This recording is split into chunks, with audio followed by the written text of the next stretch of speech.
Hora de dar aquela atualizada nas recentes aquisições aqui da discoteca do Altos Plays em mais um episódio de Altos Plays de Garimpo.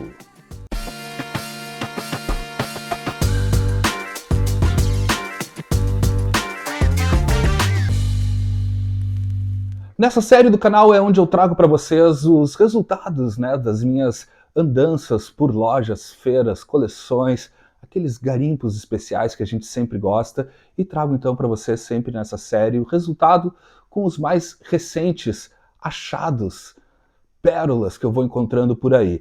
Mas vamos direto então aos discos, aos plays, que é isso que interessa, e estou aqui para mostrar para vocês então o que eu andei encontrando nos últimos tempos por aqui em alguns garimpos. Vamos começar direto aqui com uma super pérola e uma linda capa. Começa com esse primeiro álbum aqui então, Grover Washington Jr. Soul Box, álbum lançado em 1973. Começamos com uma linda capa, por sinal, né? Aqui a capa, então, Grover Washington, esse saxofonista, né, de sax alto. Aqui a contracapa, também é um álbum duplo, né? Que abre aqui, Gatefold, muito bom, inclusive aqui traz o texto, né, sobre a história do Grover Washington e a história dessa gravação, e aqui no outro lado também alguns outros títulos que saiu então por esse label, o Kudu. Eu já falei desse label aqui e repito, um label que é um sublabel, na verdade, da gravadora CTI de New Jersey, dos estúdios Van Gelder, e aqui é um sublabel que traz mais a onda do fusion com groove e tal, e toda essa turma. Essa aqui é uma prensagem brasileira, né? Esse selo lançou muita coisa aqui no Brasil. Aqui ó, o label, o Kudu, né? Então esse sublabel da CTI que vale sempre a pena ficar de olho para quem gosta dessa linha do jazz fusion, do jazz com o groove, com o soul, rhythm and blues. É muito dessa turma que tu vai encontrar nesse label. Então o Kudu, que saíram então muitas edições no Brasil, eu tive a chance de pegar para mim essa pérola inteiraça, assim, um disco duplo maravilhoso, desse saxofonista aqui, super importante também, ele que sempre conversou, então ele tem uns 3 ou 4, esse aqui, se eu não me engano, é o terceiro álbum solo dele, também pelo selo Kudu, e aqui o diferencial e o que eu mais gostei nesse álbum é que ele traz uma orquestra sinfônica junto com a banda de jazz, então faz esse blend maravilhoso entre a música sinfônica, o groove, o jazz, o rhythm and blues. Esse cara é genial e os arranjos aqui funcionam perfeitamente. Um dos destaques aqui, eles têm, né, eu falando de um disco duplo, mas, por exemplo, no lado A tem apenas 2 faixas, uma das faixas de destaque, inclusive, é a Masterpiece, que tem 13 minutos e 20. E no lado B do disco 1 tem apenas uma faixa maravilhosa, que é a Trouble Man, que é uma trilha Blaxploitation do Marvin Gaye, e aqui eles fazem uma versão magnífica aqui, que ocupa então todo o lado B, com mais de 15 minutos, maravilhoso. Se tu gosta então dessa linha já do groove e ainda com acréscimo de orquestra, não perde esse álbum, que ele é muito bom mesmo. A orquestra às vezes vai fazendo a pontuação, né, nas transições junto com a banda. Gente, ficou perfeito. Eu não conhecia esse disco, né? Peguei inclusive pelo selo, né? Sempre que tem esse selo Kudu, eu já fico de olho, sei que vai vir coisa boa. E não me arrependi, porque é maravilhoso esse disco. Então já fica aqui esta primeira recomendação para você também buscar nos garimpos. Se encontrar esse disco, vai sem erro, porque você vai ser muito feliz então com Grover Washington Jr. em Soul Box. E já que começamos com o selo Kudu da CTI e um álbum de 1973 do Grover Washington, vamos seguir nessa linha agora pela CTI, um lançamento da própria CTI lá de New Jersey, direto dos estúdios Van Gelder, mais um álbum de 1973. Estou falando dessa obra-prima aqui, Deodato 2, lançado em 1973 pela CTI também, está aqui no cantinho. Vou mostrar para vocês que a capa é muito linda, a parte interna também. Então tá aqui a capa, que abre aqui, pá, tá ali o Deodato. Linda, linda capa. A parte interna também é super super caprichada, bonita, e tem, né, aqui aquela ficha técnica que a gente sempre gosta aqui, porque nesse álbum aqui, assim como todos os álbuns da CTI, junta uma turma da pesada, assim, que eu vou falar para vocês aqui, por exemplo, tem Stanley Clarke, Billy Cohen, Gannett Brown, né? Então aqui o Deodato, mais uma vez, traz todo esse flavor, assim, né, do jazz com a latinidade, com algumas orquestrações, arranjos maravilhosos, que saem então também aqui pelo selo CTI, uma prensagem brasileira original de 1973. Também fica a recomendação, assim, se tu gosta desse jazz assim um pouco mais, digamos, moderno para a época, é claro, assim, vai na CTI que não tem erro, são gravações históricas, assim, super conhecido a engenharia, né, de gravação do Van Gelder e tal. Então tá aqui um super clássico, eu tava horas procurando esse disco, fiquei super feliz de encontrar e encontrar em um excelente estado. Então, obra-prima aqui do Deodato. Então, lembrando, né, traz sempre esse flavor, assim, de groove, jazzy, latinidades, orquestrações, super lindos arranjos e, como eu falei, sempre muito bem acompanhado da turma da própria CTI ou do selo Kudu. Essa galera aí jamais vai errar. Ok, pode errar às vezes, mas aqui vai sem erro. Então, baita play, Deodato 2. Seguindo ainda nessa linha do Fusion, eu trago para vocês um álbum de 1979 que eu também encontrei. Estou falando deste baita play aqui do George Duke, Master of the Game, lançado em 1979 pela Epic Records. Gente, até falo em capa bonita, hein? Adorei essa capa, assim como o conteúdo, né? O George Duke aí, da turma ali do Frank Zappa, né? Com quem ele gravou bastante coisa, Jean-Luc Ponty, Stanley Clarke, tem uma carreira solo muito extensa nos anos 70, que então, tá ele, super tecladista, mestre dos sintetizadores, e nesse álbum de 79 aqui, é uma verdadeira Disneylândia dos sintetizadores, obviamente com muito groove. Deixa eu mostrar aqui o label para vocês. Essa aqui é uma prensagem original pela Epic, uma prensagem americana. Então, como eu disse, isso aqui tem muito groove, né? Uma das características, né, do George Duke como tecladista, o uso de muitos sintetizadores, é impressionante. Aqui, inclusive, a gente está falando de 1979, né? Aqui já tem uma conversa, inclusive, alguns trechos lembram muito Parliament Funkadelic, né? Porque tem também tem dois vocalistas, né? Um homem e uma mulher cantando aqui, então traz ainda canções nesse estilo, já quase uma conversa também com a disco music, que obviamente em 79 estava no auge aqui, mas digamos que é uma disco music e um funk com a cara do George Duke, também improvisa bastante, tem temas mais elaborados, digamos assim, com passagens de virtuosismo e tal, mas no meio disso entram canções, entram grandes levadas de soul, de groove, excelente achado nesse garimpo. E de novo, né, gente, vamos mostrar de novo, porque essa capa aqui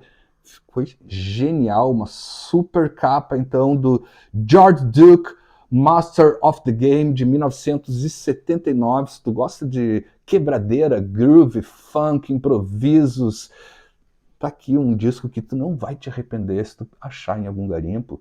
Pega, porque Altos Plays recomenda sempre George Duke.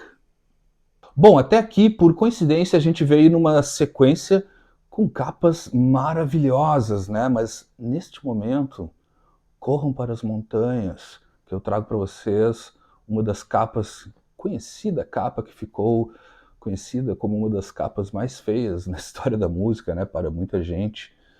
Trago para vocês, vejam bem.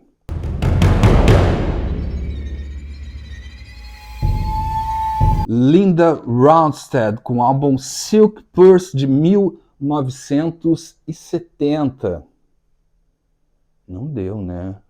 Logo você, Linda. Essa capa é um tanto quanto bizarra, né? Esse aqui, então, é o segundo álbum da Linda. Vamos para a contracapa, que dá uma boa melhorada, então. Esse aqui é o segundo álbum, né, da Linda Ronstadt, lançado, então, em 1970. Essa aqui é uma edição americana, se não me engano. Original de época pela Capitol Records. Nesse álbum, então, né? Esse aqui é o segundo álbum, ela que vem daquela turma, né? O primeiro álbum dela ainda com aquele flavor californiano e tal. Nesse segundo álbum, ela começa a colocar um pé na country music, né? Esse álbum aqui, segundo álbum dela, ela já grava em Nashville, mas ainda não, né? Na sequência ela vem com outros álbuns onde tem uma pegada country ainda muito mais forte, mas aqui ela ainda está com um pé em Nashville e outro na Califórnia, né? Inclusive ela traz aqui composições tem uma composição do Gene Clark, do Bernie Leadon, né, que saiu então nesse álbum. Também tem umas composições do Goffin e da Carole King, né, que representa muito essa turma da Califórnia, e ao mesmo tempo já vai misturando também com algumas composições de figuras como o próprio Hank Williams, então, da música country e tal. Aqui, então, ela começa essa conversa, então, entre a música pop, o rock, a música country, mas ainda sem abandonar totalmente, né, a turma da Califórnia. Eu adoro a Linda, né, não posso dizer tanto que eu amo ela tanto quanto essa capa, porque não, né, realmente não deu muito certo, mas é um disco super bom, eu adoro mesmo toda a carreira solo dela. Daqui para frente ela vai ficando ainda cada vez mais famosa. Então esse aqui é então o segundo álbum da Linda Ronstadt, que tem uma carreira muito boa nos anos 70, e na medida que vai passando alguns anos, ela vai pegando uma característica cada vez mais country e tal. Até não é muito da parte que eu gosto muito mais dessa fusão da música pop com a música country, com a música da Califórnia também. Lindas canções, uma super intérprete, eu adoro a voz, acho que ela tem uma marca registrada assim na voz e que imprime em algumas canções muito conhecidas. Então tá aqui um super álbum, não digo uma super capa, mas não deixa de ser curioso também. Então recomendo também, se tu gosta dessa linha de grandes cantoras, vai nesse álbum aqui que tu não vai te arrepender. Então a Linda Ronstadt, lançado em 1970, com essa capa bizarra. E ainda na linha de grandes cantoras, grandes mulheres que eu amo ter na minha discoteca, e foi recém-citada, inclusive, porque ela tem uma das composições dela no álbum da Linda Ronstadt, mas eu trago aqui mais um álbum solo da Carole King, com Thoroughbred, de 1975, aqui o sétimo álbum da carreira desta compositora genial, figura importantíssima para a canção mundial, principalmente a música pop dos anos 70. Eu, nos últimos tempos, tenho procurado sempre os álbuns solo, né, da Carole King, que são sempre muito bons, muito refinados, com arranjos muito bonitos, letras, então, nem se fala, né, e ela também sempre muito bem acompanhada, como eu já vou falar para vocês, antes de mostrar aqui o label, que é super bonito também, que sai pelo selo Odd Records, né, do Lou Adler. Inclusive, se eu não me engano, esse aqui é o último álbum dela ainda por esse selo. Carole King, não tem muito o que falar para vocês, como eu sempre digo, apenas ouçam a Carole King, porque é realmente, eu pelo menos gosto muito dessa canção feminina dos anos 70, né? Dá para se dizer que é quase um AOR feminino, né? A Carole King, então, aqui nessa capa super bonita também. Aqui a contracapa, e como eu disse, ela é sempre muito bem acompanhada. Aqui nesse álbum, por exemplo, ela traz como participação nos backing vocals ninguém menos de que David Crosby, Graham Nash, James Taylor, J.D. Souther, toda aquela turma também da Califórnia, assim, que se juntam um no disco do outro e tal, e vai fazendo essa transição. Tá aqui mais um super disco, então recomendo bastante. Inclusive, Carole King ainda é um tipo de álbum que a gente encontra em garimpo, ainda por bons preços, então não perca tempo antes que fique caro, inclusive, os álbuns da Carole King. Então tá aqui mais um belíssimo achado nesse garimpo. Como eu disse, eu tô nos últimos tempos, eu encontro Carole King, pego na hora, assim, principalmente os anos 70, porque realmente tem me surpreendido cada vez mais, e eu tenho gostado cada vez mais de ouvir a Carole King, vai entender, é maravilhoso. Carole King. Agora aquele momento alegria e orgulho de garimpeiro e colecionador, que é quando a gente encontra num garimpo um álbum que faltava para completar alguma discografia, e é o que aconteceu com esse próximo que eu mostro para vocês aqui, do Boca Livre Bicicleta, lançado em 1980. Super banda, conjunto brasileiro de grandes músicos, vocalistas. Eu sou muito fã dos arranjos vocais que eles fazem.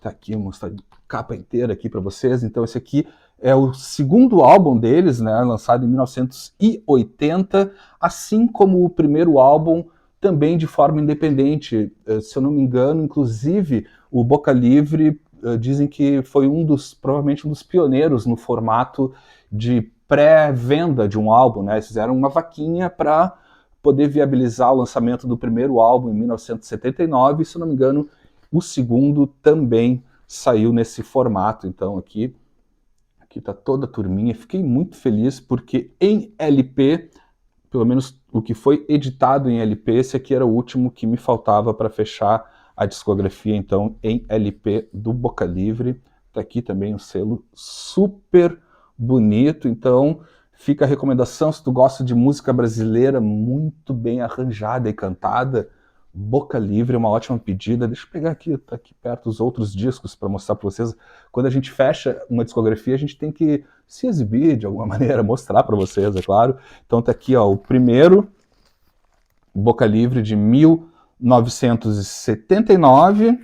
Aí veio o Bicicleta, em 1980. Aqui então sai o terceiro deles, o Folia, em 1981. Depois, na sequência, vem aqui o Boca Livre, de 1983. E provavelmente a última edição da discografia deles em LP é esse álbum ao vivo, então, Boca Livre em Concerto, de 1989. Então, com este achado aqui, fechei pelo menos o que saiu em LP do Boca Livre. Estou muito faceiro, então, fechando uma discografia é sempre um momento de celebração aqui no Altos Plays. Temos então Boca Livre. Fechando esse garimpo, eu trago para vocês duas coletâneas que eu encontrei, e aquela coisa, né, tipo, coletânea às vezes salva, principalmente se é algum artista que tu não tem ou não encontra os álbuns e tal, e já tá curioso para ir vasculhando. É o que eu faço quando encontro duas coletâneas de barbada aqui, de dois artistas que eu não tinha ainda em LP. Começo com vocês com Aphrodite Child, Greatest Hit, lançado em 1980. Tá aqui a capa, contracapa também. Vou mostrar aqui o label para vocês. Aphrodite Child, banda grega, né, de pop psicodélico dos anos, final dos anos 60, né? Não tiveram uma discografia muito extensa e tal, mas eu não tinha nada deles. Achei super bom ter essa coletânea aqui pelo label da Mercury, né? Essa psicodelia um pouco mais leve, um pouco mais pop. Até depois eles foram, digamos assim, pesando a mão um pouco mais, assim, trazendo álbuns, principalmente um que é super conhecido, né? O 666, né? Do Aphrodite Child. Aphrodite Child, que traz uma figura que aqui ainda não era muito conhecida, né? Mas que depois se tornou muito conhecido, aqueles nomes difíceis, pelo menos o segundo nome de falar. Tô falando aqui, ó, do Vangelis, né? O Vangelis, que depois seguiu uma carreira solo super conhecida na música instrumental, música ambiente e tal. Aqui, então, era a primeira banda que ele tinha, que então na Grécia. Depois eles, na verdade, eles saíram da Grécia e foram formar essa banda na França. Fez muito sucesso no final dos anos 70 e saiu aqui no Brasil, inclusive, essa coletânea, né? O que é muito doido. Essa coletânea sai em 1980 aqui no Brasil. Essas coisas meio bizarras, porque não é nem a segunda fase deles. Aqui ainda é aquela coisa bem do final dos anos 60, assim, de um pop psicodélico, assim, que acho que já nem no início dos anos 70 já fazia muito sentido, e também não dá para entender muito por que saiu isso aqui no Brasil em 1980, talvez para o Lúcio poder pegar e ter essa coletânea. Então, super bom ter isso, porque então traz a primeira fase do Aphrodite's Child, trazendo esse pop psicodélico bacana. Eles trazem também, o que eu acho mais interessante é quando em algumas faixas eles trazem algumas variações musicais, digamos assim, alguns temas da própria música grega, né, com a guitarra grega, brincando junto com o teclado do Vangelis e tal. Então traz um molho bem diferente, bem interessante, vale como um super estudo, então, essa coletânea aqui do Aphrodite's Child, Greatest Hits, lançado em 1980 aqui no Brasil.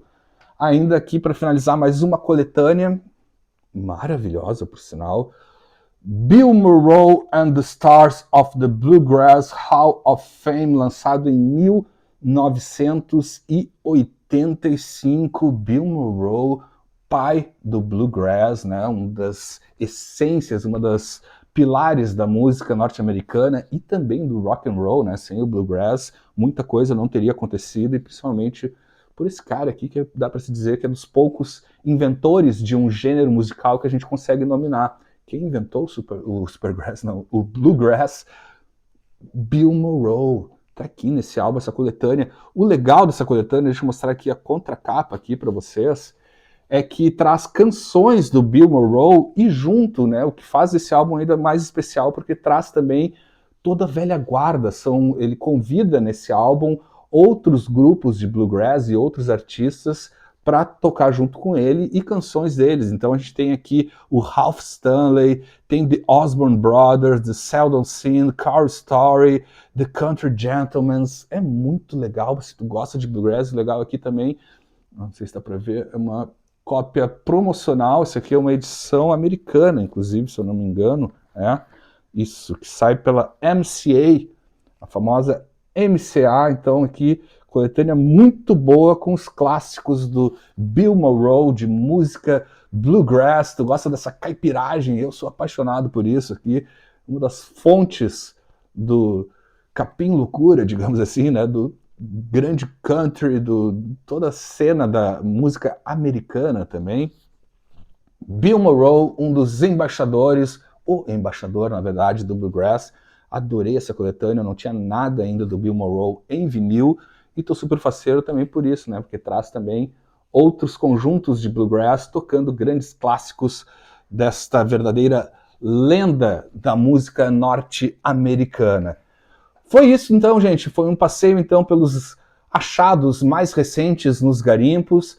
Qualquer momento eu estou de volta trazendo para vocês outras pérolas que eu vou encontrando no caminho em mais um episódio de Altos Plays de Garimpo. Até mais.